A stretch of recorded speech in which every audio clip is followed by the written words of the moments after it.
What are you going to do about the 820 people who are now in custody? What are reached a point when the Prime Minister should himself address the nation?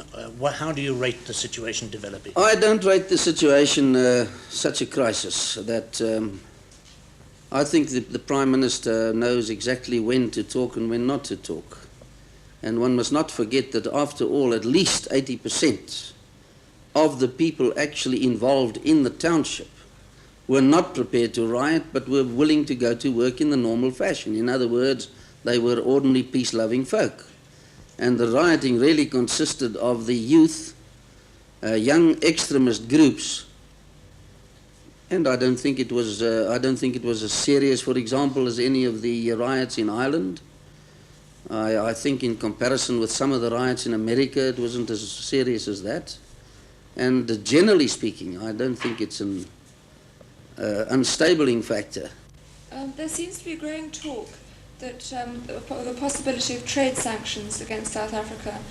Has the government considered the implications of this, the effects on the economy, for instance?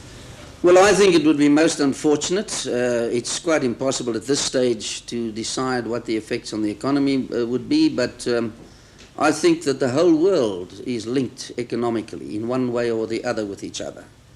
And I think sanctions, economic sanctions, myself, my own feeling is that they're totally inadequate. I think they're morally wrong. Yeah.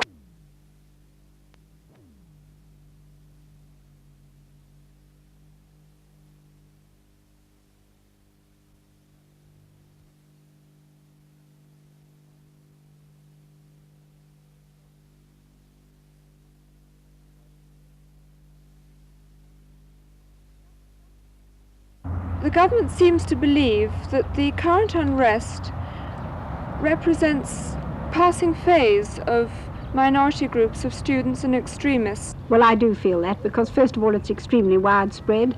It has not only occurred in the urban areas, it's occurred at the universities, the black universities, and it's occurred in the Cape, it's occurred everywhere. To alleviate the unrest in South Africa?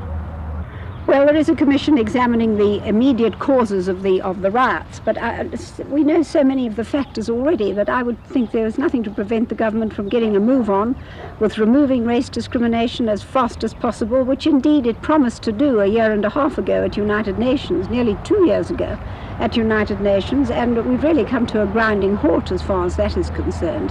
And then there are the obvious things, such as improving the general quality of life in the urban areas, the improvement of housing, the building of housing to alleviate the shortage, recreational facilities, free and compulsory education. There are so many facets to life among Africans in the urban areas that the government could be tackling, even I might say within the framework of its own policy.